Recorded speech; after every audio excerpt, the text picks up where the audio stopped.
Assalamu alaikum friends, welcome to lecture 22 of SBL. The topic today is machine learning, AI, that is artificial intelligence and robotics. This is a small lecture, but the importance of this is so important not just for your exam, even in practical world, because as you have seen that this is the one of the very rising profession. If you see data scientist, data analytics, uh, robotic engineering, so this is you can say that in 2030 to 2050 this will be one of the most important profession. Okay, so let us go through this. What we are going to focus here are artificial intelligence, machine learning is a subset of artificial intelligence. Okay, under machine learning we have three types of learning. One is supervised learning, the other one is unsupervised, and reinforcement learning. We are going to learn the differences between these three, and then how to use the technology ethically, because it's very important. Ethics is very important when it comes to data and technology. Okay, so let's start with artificial intelligence. I'm sure most of you know what is artificial intelligence, not in detail, but at least you must have heard this term. Everywhere nowadays you see, wherever you go, this word, you'll be hearing this word, artificial intelligence, artificial intelligence. What is it? So when people say artificial intelligence, they always think of those like robots, working in the factory with hands and all. But artificial intelligence, let me tell you, is beyond that, even beyond that. Okay, and the power is so significant, it's so massive that you cannot leave this behind. If you need to succeed in any organization, you have to be updated, you have to be in touch with the technology. Okay, artificial intelligence in short means where computers are told to react in a similar way to a human brain, how humans react. That's why they are called intelligent machines, because they can imitate like human beings. Not 100%, but most of it, yes. Okay, it's a branch of a computer science, you can say. Okay, the moment people hear artificial intelligence, they automatically think, why is this in this syllabus? Why is this in business? Because it's an IT related thing. No, it's no longer an IT related thing. It has to be integrated into your business for you to succeed. Okay, then to manage this artificial intelligence, we humans, we need advanced activities and advanced skills. No longer our basic skills, typing, doing having queries and working with Excel will not no longer work. It's outdated now. You need very advanced skills and activities. That's why you see, when you go and Google any courses nowadays, you see there are so many online courses on data science, data analytics, artificial intelligence, machine learning, robotics, all these things. Why? Because there's a huge demand for the skills. I'm sure that if one of you tomorrow want to go in this field, you'll be earning, I don't know how much. What is the upper level of? There is no upper limit. It will keep going only your salary, but it's beyond salary. Okay, you have to be having very advanced skills and activities, because there's a very huge opportunity for this market. I'm telling you. We are in what, 2022? By 2030, everyone will be working in the IT field. Everyone will be working in this. They will all be upgraded with the skills. So it's better that you now start upgrading that skills. Okay. So these are some features of artificial intelligence. Voice recognition. If you see, even in YouTube or Google, if you have to search anything, the next, like on the right hand side, in that bar where you search, there's a small mic given to you where you can speak and search for things. That was not there way before. 10 years back, it was not there. It is recently updated. Why? It recognizes your voice. You understanding? If you say something, okay, search this for me, they will search it and give you. If they can clearly hear your voice, they will search, they will give you the images and whatever it is not. For example, I want to search um, what is the latest phone in the market. So I'll be like, latest phone in the market, and the Google will give me the pictures within seconds. The way you type, and it comes same for your voice recognition.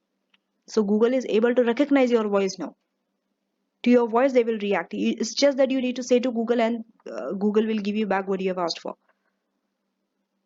Same like how your Apple phone, right? We have series, please tell me a joke, series, we are all very familiar with this. So that is possible because of artificial intelligence. And voice recognition is one feature of it. Next, we have planning. They can also plan things. Artificial intelligence, the machines, they can plan things. We'll see later with examples and all. Learning. They can learn like how we learn. Machines can be taught to learn how we learn. We are going to see this various forms of learning. Problem solving. They can solve problems. But there are some limitations of artificial intelligence which you should not forget. Even though they are very highly intelligent, they can do tasks much cheaper and faster and in more accurate form than humans. They still have their limitations which you should not forget. So coming to the machine learning is a subset of AI, artificial intelligence. Okay, machine learning, you learn, you teach the machine, they learn to mimic how the human brain works. So, but one disadvantage is it cannot it cannot what do I say, mimic human brain by just one instance or one data or one event. For it to work how human brain works, things needs to be repetitive. Repetitive events should occur, repetitive data should be given to them, repetitive things has to be happen. Okay, because this works based on probability. How they work? Probability based on past experiences. Through past they learn, and then in the future they are going to give you the output, the machines. And it is based on probability. Probability will only occur when an event occurs repetitively, not once or twice. It will not work on those. For example, suddenly a situation occurs for the first time. Machine will not be able to give you the correct output. Whereas human brain on that side, they can do. Using their judgment, their knowledge, their understanding, they will react. That's one limitation of machine learning. Understanding? It needs to be given a huge amount of data. Lots of data needs to be fed for it to perform like human brains. Whereas human brain, even if we don't have so much of data, without data we can perform some tasks which machines cannot do. You understanding? Then computer applies this learning after they are given the data, even the connection. Then they learn from this, and then they know in the future what outcome they should give. They'll be given fact-driven outcome. Their outcome is always based on facts, not opinion, not emotional like us. We sometimes give facts or sometimes react based on emotions, which humans have. Machines do not have emotions. They will always react by the fact given. If the correct fact is given, they will react correctly. If not, they will not react correctly. Whereas for us, we have we can be both logical as well as emotional, and we sometimes take a decision based on both. Maybe like in between, we take somewhat neutral, not too much fat based, not too much emotional, but somewhere we combine both and we take a decision. But for machines, it's always facts. Facts need to be given. Without facts, they are nothing. They cannot learn anything when facts are not given to them. So in conclusion, the more data you add, the more better they can perform. But make sure the data is correct. That is another issue with this field. But because sometimes incorrect data are given and then they take a decision based on that. Then the output will be incorrect. You understanding? So you add more and more experiences. It will enhance their understanding. And in the future, they will not make that mistake. The machines I'm talking about. Now, machine learning can be divided into three types of learning. Okay, which we are going to cover in the next slide. But before that, know that they apply to very large data set. Okay, machine learning can only be applied to very large data set where data sets are very large, not for one or two data. Their machine learning is not even worth it, because there is a huge cost to implement this systems in an organization. Remember this. So if your organization is very small, just one or two data, having machine learning, artificial intelligence is not worth it. It's a waste of money, time, and also it will not be able to perform also correctly. Very large, for very large organization. Okay, data sets are very huge. Machine learning is appropriate for those organizations. Then second, machine learning, they detect pattern. Okay, machine learning algorithm, they detect patterns and learn how to make predictions. So there should be some pattern. Okay, machine learning, what do? They see what is the pattern, they try to make a pattern, and then from that they make a prediction. or they make recommendations. One example is your Netflix. Take your Netflix for an example. When you view something, okay, let's say you are viewing a comedy movie, for example. Okay, what do Netflix suggest you? They will always suggest you similar to that movie what you have seen. Why? Because they have seen a pattern that you are watching a comedy movie. It's a pattern. So they will always suggest a similar movie, a comedy, a next, comedy movies, things like that. So based on that, they have made a prediction. So artificial intelligence is there also. Machine learning has been there in Netflix also. That's why they recommend you. And you always end up wondering, how do Netflix know what I want to watch? How do Netflix know what I want to watch? Not Netflix that they know what you want to watch. It's you who is giving that information to the Netflix. By selecting something, they will give you similar or related items to that. You understanding? Rather than explicit, so there are no explicit programming instruction that is done in the machine learning. No, no, no. They build a pattern and based on that they make predictions. It's not some programming instruction has been programmed to do in such a way, nothing like that. Obviously there are programming, but it's less. Okay, this you need to understand very clearly. And algorithm themselves then adapt to new data. So algorithms, they themselves adapt to any new data. When new data comes, they will adapt. New data comes, they will adapt. They will not fix to one thing. Keeps on updating. Okay.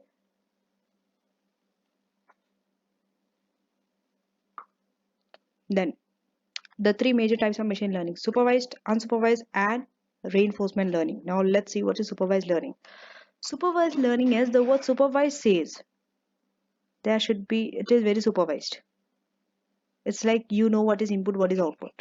That is the meaning of supervised learning in short. Okay. So that means you have a set of data. Okay. So algorithm, what do? They use training data. Okay. They use this data and feedback from humans to learn the relationships. They learn the relationships between given input to given output.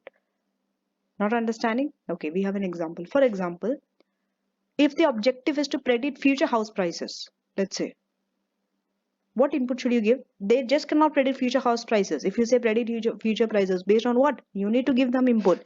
What is that input? Time of year and interest rate. Okay. So here, this is a supervised learning. Why? Because this approach, okay, you know what is your input data. Correctly, you have classified your input data, that is time of year and interest rate, and you know what will be your output. What will be output? You know what output you want. Future house prices. So easily this type of behavior they can predict. Okay. The moment you add new data, new interest rate or new time of year, house price will change. Again, house price will change. So you know that with a given change of input, output will change. You know the input also, you know the output also. That's why it's supervised learning. Okay, you're supervising it. It's kind of you're supervising it, you know. Now, there are 3 steps to how supervised learning works. Number 1, human label. Okay, first a human should label what should be the input. You as a human, you should label what is input. Machine will not do it for you.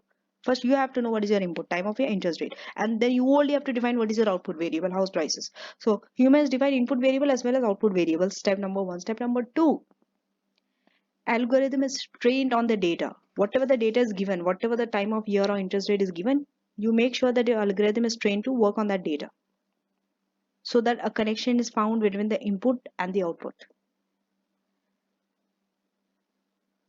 You understanding? For example, you can say high the interest rate, high the house price. There's a connection.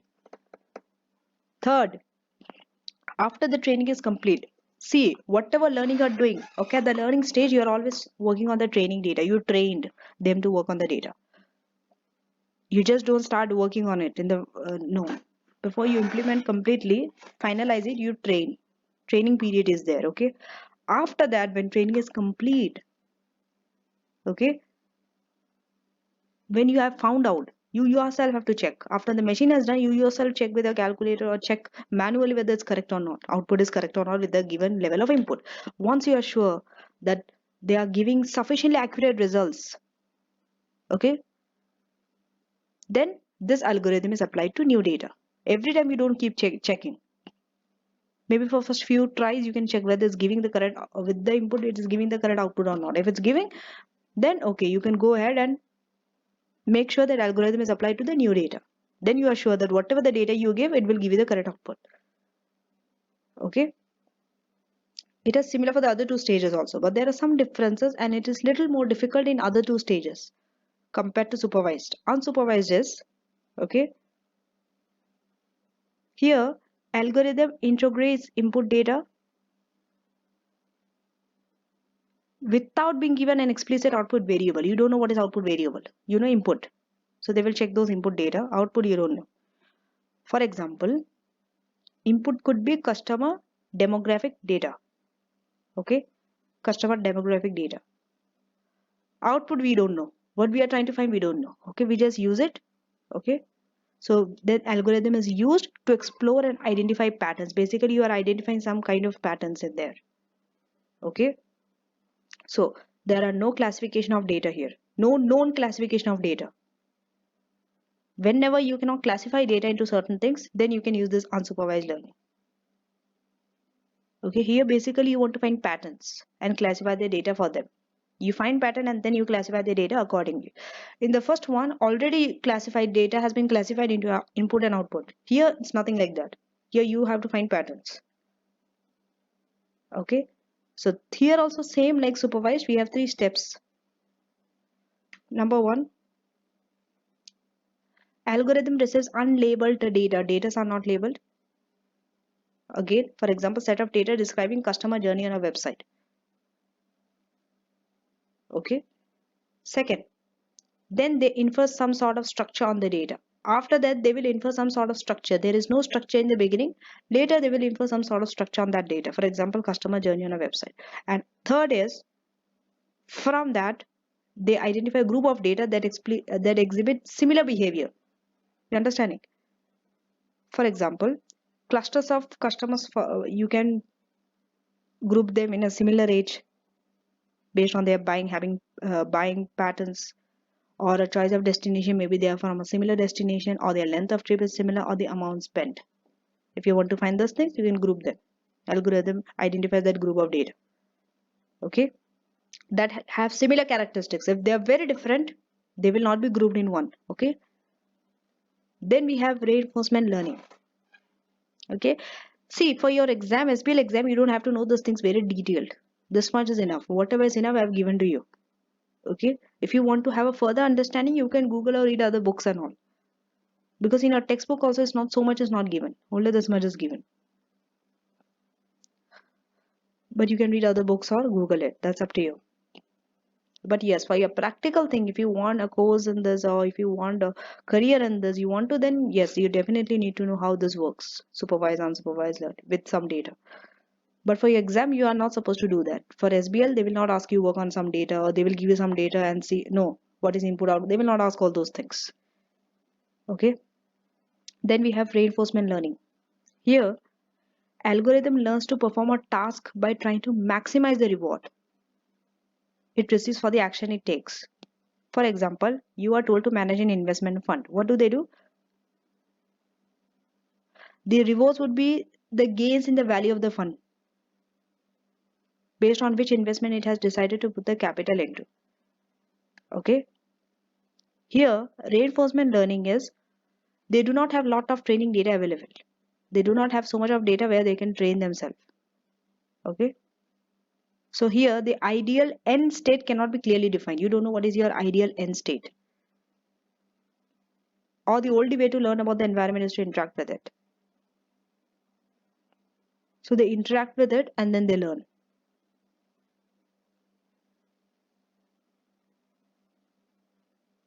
Only way they can learn about the environment is to interact with it. Okay. You will understand this better. Okay. 3 steps. First one, algorithm takes an action on the environment. For example, it makes a trade in a financial portfolio. That is, they are taking action on the environment rather than with some set of training data. Second, it receives a reward if the action taken brings the machine a step closer to its objective.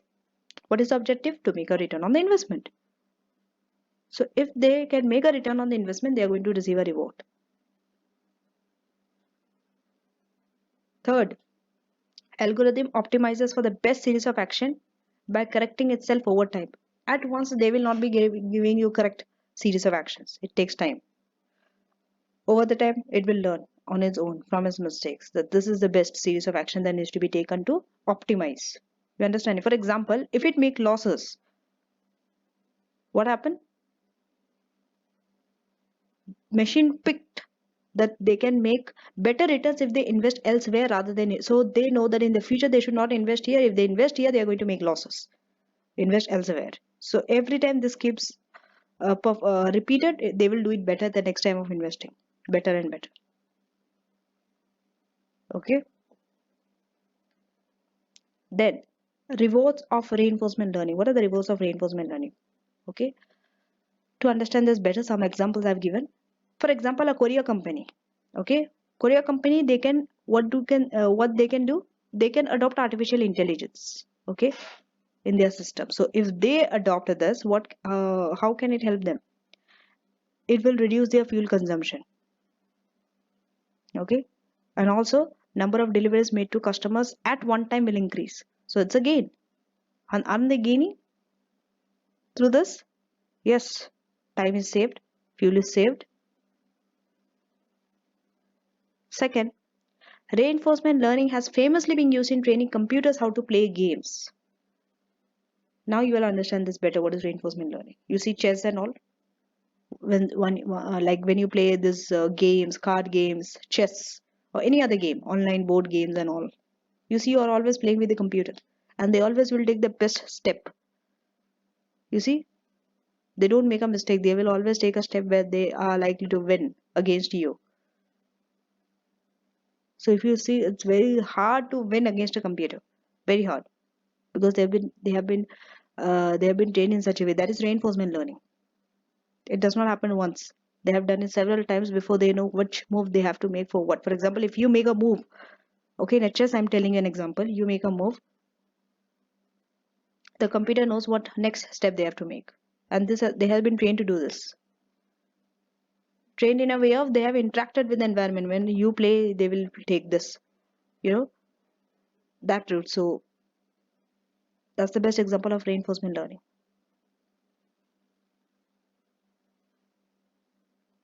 Because you cannot give data to the computer games. How can you give huge set of data like in our first two examples? You cannot give them customer demographic details. You cannot give them input like interest rate or number of years. How can you give? Because each of us are different. Okay, even if we play, the way of our playing will be different. It will not be fixed. You understanding? You cannot collect this data from anywhere until the computer itself plays with us. So by playing with us, they learn that they should not do this. They do make mistakes. Sometimes computers also make mistakes if you see. That's why sometimes you win against them. Computer games also we win against them. Why? And you try to play the next time, they will change the way they play. They will play in a different way because they are adapting to it by playing with you. So that is reinforcement learning. So before we go to the next, we are going to do a small test understanding to understand all this better. Test your understanding 7. Okay, so in this you have been given 4 options and you have to select which one is this. Is it supervised, unsupervised, reinforcement learning, or feature learning? Okay, we didn't cover feature learning, but we'll see in the answer what feature learning is. So RTY company sells a wide range of products via its website. Management believes that in order to maximize sales, the company needs to understand the way customers navigate around its website, like their purchasing pattern, their range of other factors like competitor behavior, economic indicators, and local weather conditions. So the company, they want to use artificial intelligence. So first, staff will label the relevant input data. Just see the process. First, staff is going to label the relevant input data, and then algorithm will be used to find the relevant connections.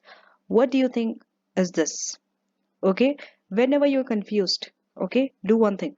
Eliminate the incorrect answers first. That will leave you with less choices so that you are more towards the correct answer. Okay, it's not feature learning. Okay, because feature learning we have not even covered also. Okay, it's not definitely reinforcement learning because it has a relevant input data. And we just saw reinforcement learning does not have a relevant input data like chess games and all. So now the option is between supervised and unsupervised. What do you think? Answer is A. Correct answer is it is supervised learning. Why? Unsupervised means you are told to interrogate a pattern. Here, no need of pattern. Already input data has been classified by the staff and then to find the relevant connections. Input is there, you just have to find the output. What is output? The sales, the input of this on the sales. So it's a supervised learning. Okay. It's very important that you understand the difference between these three: supervised, unsupervised, reinforcement learning. Otherwise, it's very easy to get tangled. For example, the word maximize sales might lead you to think that it's a reinforcement learning, but you have to read other facts also. What type of data is given? Are there algorithm performed to find connections? Are there data labeled by the staff? These things you need to find out. After this only you can decide. So it's not about maximizing sales or what. It's about the what are you going to do with the data, input data. Based on this is your deciding factor to decide whether it's a supervised, unsupervised, or reinforcement learning. But definitely in your SBL exam, okay, they will never ask you multiple choice questions like this. Okay, it is just for your understanding. This question is there in your exam. Don't predict this type of questions. So now we can go to artificial intelligence and finance. Now we are moving to artificial intelligence and finance. Examples include that you can use machine learning to code accounting entries. Okay, because if you see, the nature of accounting entries are very manual. Okay, every time you have to enter accounting entries. So the things which are repetitive, okay, keeps happening. The nature which are simple in nature, not very complex, which does not require so much of your judgment. Easily you can like apply set of rules.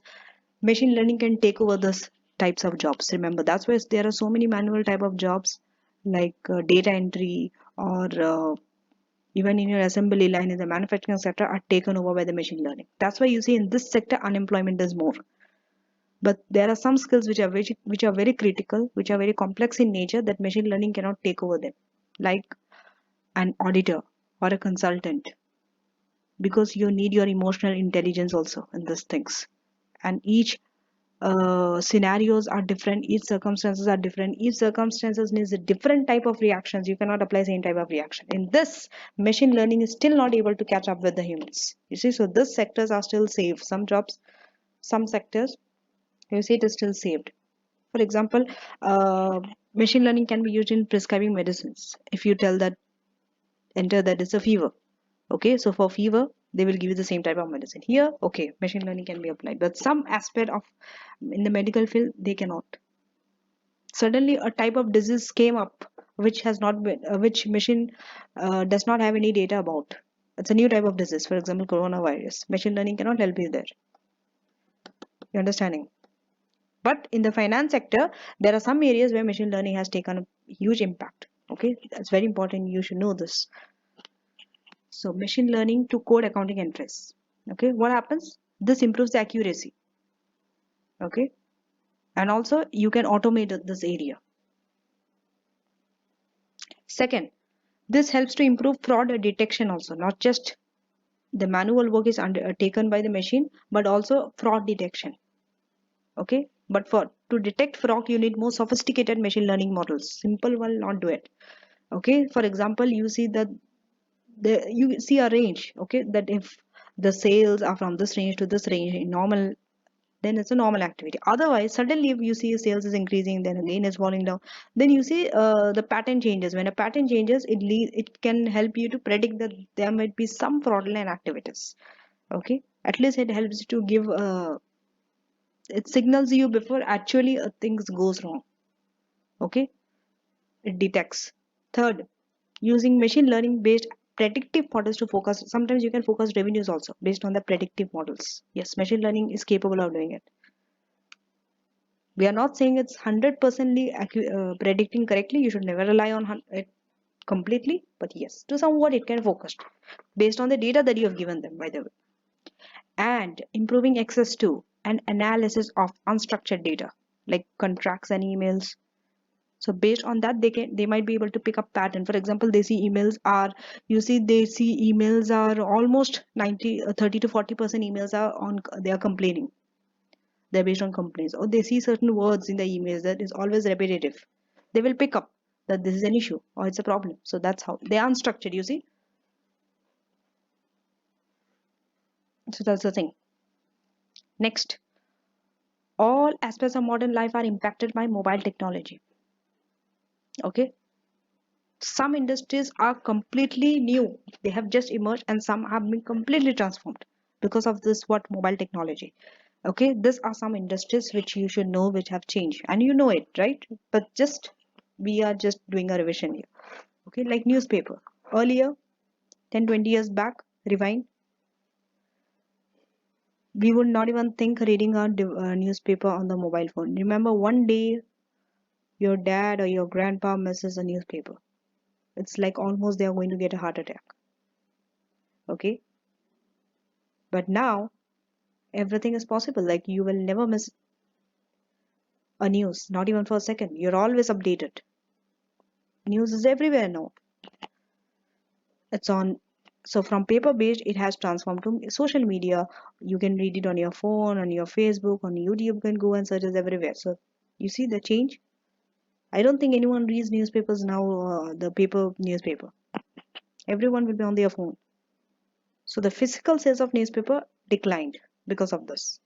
Whereas the newspaper on social media platform increased. So one sector will decline, the other one will improve because of this mobile technology. Second, advertising. Earlier we used to advertise what? In TVs we used to put ads, which was quite expensive, right? On newspapers, on banners, on magazines. Now there is a large scale mass advertising is in decline. Why? Because we are moving towards the digital platform. We are targeting much smarter and targeted. We now target customers. It's not just we are giving in large scale. We are targeting all the customers. No, we from the data that we receive, okay, we classify them into certain groups, certain segments, and then we target them. Customized targeting is there. Third, music industry. How music industry has changed. Earlier we used to listen music on CDs or MP3s. Okay, so MP3s replaced CDs, and MP3 itself got replaced by what? Music streaming services like Spotify. We listen on YouTube and whatnot. Then banking. We have mobile apps, right? Mobile banking. Because of this, now high street branch are continuing to decline. Socializing. How social media platform has changed the way we communicate with everyone. We see the photo that we know what everyone is doing sitting at home. So their photos that they give, the videos that they post, the tag, the status, and TV and film industry. How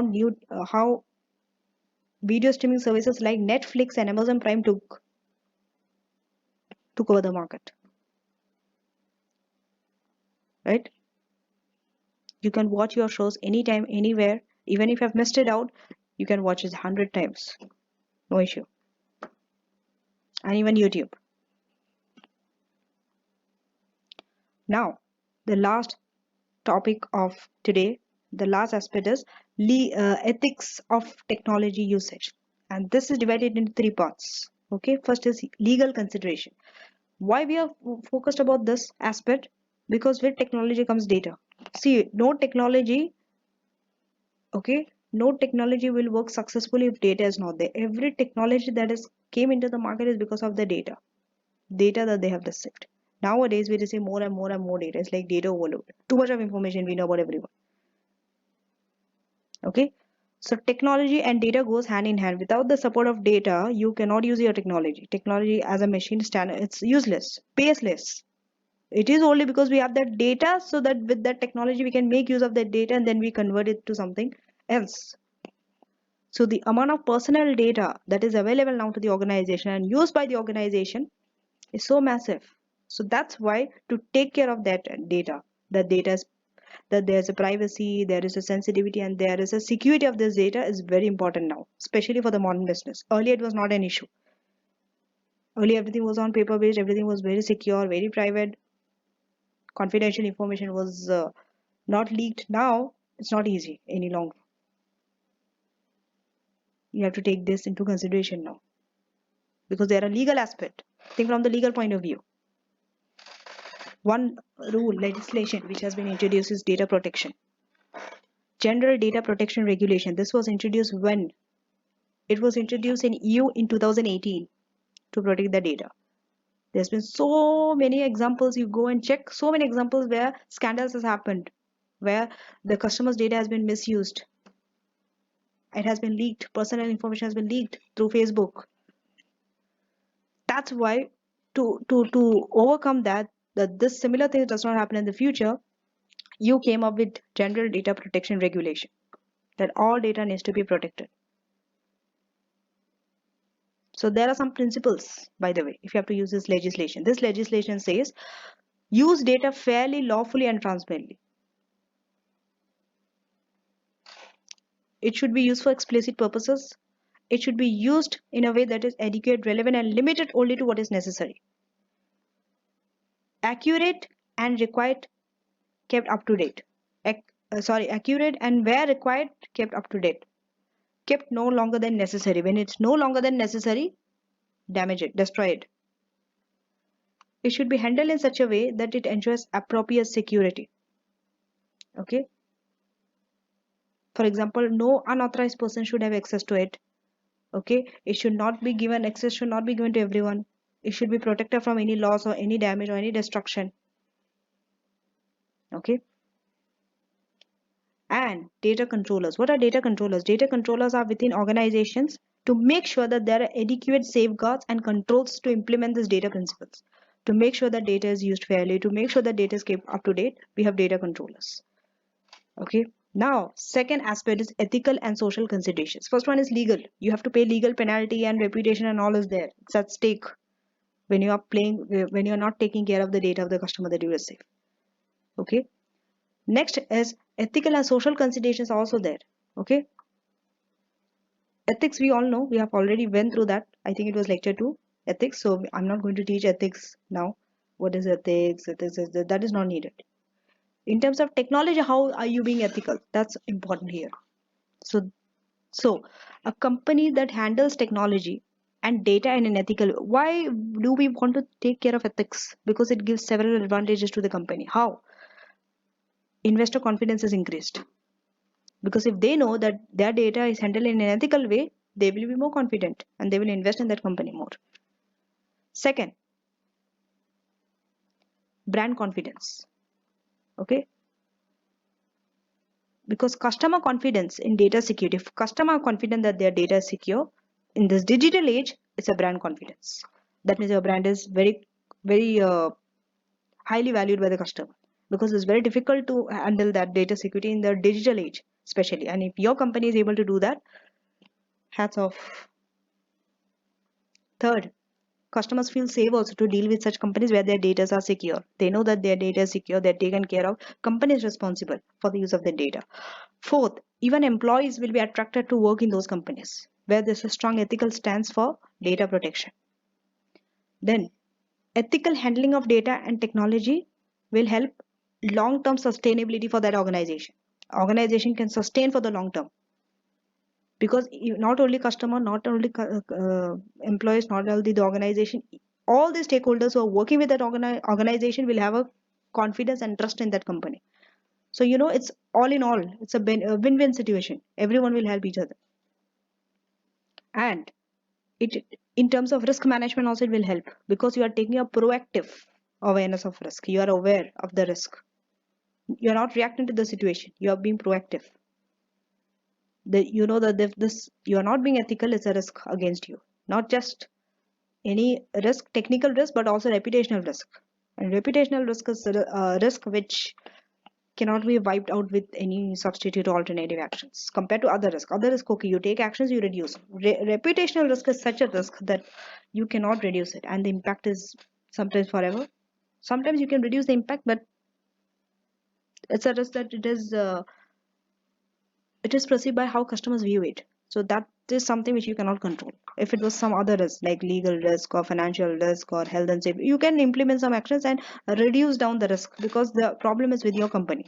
But reputational risk is not something which you can control. So it's a big risk. Are you understanding? So that's why being ethical is very helpful. Next, now we'll see how Microsoft has implemented this ethical principles in their artificial intelligence. Okay, so they told fairness. Okay, artificial intelligence system should treat all people fairly in Microsoft. Reliability and safety. They should be reliable and safe. They should be secure and respect privacy. Everyone is engaged. Everyone is empowered. And AI system should be understandable. And they should have an algorithm accountability. Okay, I've already highlighted the principles in bold. This is just an example. You don't have to memorize it. For the exam, they will not ask you. Just for understanding how Microsoft has implemented these AI principles, ethical principles in their system. Now, the last, corporate digital responsibility. This is beyond your legal considerations, beyond your ethical considerations, beyond that. We have heard corporate social responsibility. This is corporate digital responsibility, CDR, the short form. Okay, so this is a new concept. Okay, even you have not heard about it before. It's a new concept. So this extends the idea of what your corporate social responsibility. It takes the takes the digital world also into the picture. Corporate social responsibility is there without digital world. You take the digital world also, it becomes corporate digital responsibility. Understanding? And this is voluntarily commitment. It is not something law says you have to do it. Ethically you have to do it. No. It is something which you voluntarily want to. It's your choice. Organization's choice. That if they want to go beyond the compliance with legislation and how they handle the technology and data. Okay. So this involves, CDR involves that you are committing to protect both your customers and employees. Okay. And there are 5 key areas. Okay. These 5 key areas are common for any modern business that they need to imply for the CDR strategy. First, digital stewardship. Okay, you should know these terms. What is this digital stewardships and all? It might come for your exam. It has a high chance of coming. See, anything new which is there in your syllabus has a very high chance of coming for your exam. Okay, always be prepared for it, but don't memorize it because you have to link this with your case study that is given to you, to the company that is given to you. Memorizing this alone will not help you, but understand and know the terms. Digital stewardship. What is it? That means you're using data in a very responsible way and in a very secure way, in line with your expectation of customers and employees. Second, customers' expectations. Okay, customers, what do they want? They want the data has to be transparent. They need to know what you are doing with the data. It has to be transparent to them. That is the expectations. The more transparent it is, the more customers will trust you with the data. Okay. So the ability to opt in and rewarded for sharing data empowers the customer. The more data you share, the more they will be empowered. Giving back. Giving back to what?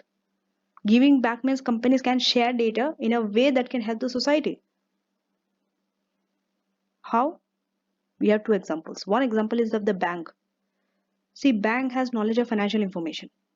Okay.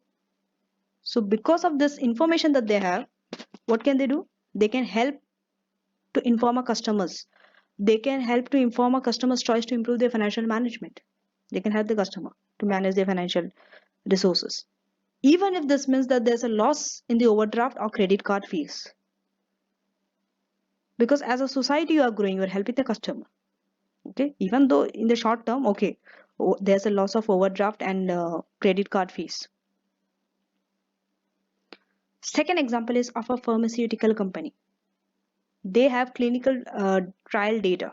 So this they can give to what? University researchers at no gain.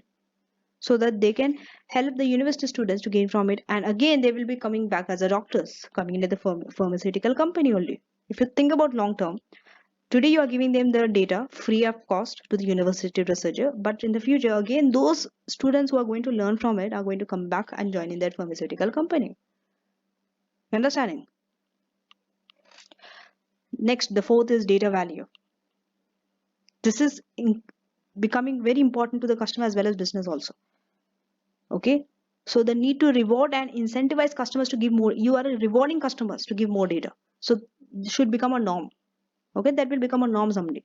The more customers you give, better it is for the society also, because with more data, organizations can come up with product or can come up with solutions for the customer.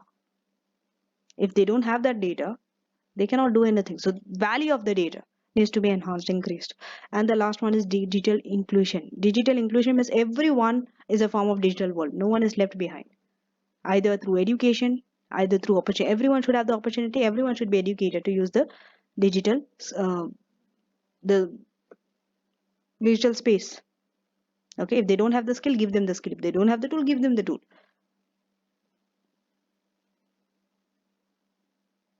Okay, so business have to make sure that they help those users who are behind, so that any barriers or any obstacles are reduced. Understanding? So that's it for this. In this lecture, we have covered artificial intelligence, what it is. Then we went through machine learning, which is a subset of artificial intelligence. Under machine learning, we learn three types of learning: supervised learning, where we have input and output; unsupervised learning, input is there, but we tell to predict the patterns; and third is reinforcement learning. Okay, they react, they pick from the environment the best possible outcome, okay, to achieve an objective, to maximize the value. And then ethics of technology usage, where we went through legal considerations, ethical considerations, and last but not the least, CDR. What is it? Corporate digital responsibility. So that's it for this lecture. Thanks for watching, and see you in the next lecture, where I will be covering e-business, the value chain. Okay, I think I just have two more lectures under this section E before I move to section F, that is your control and audit.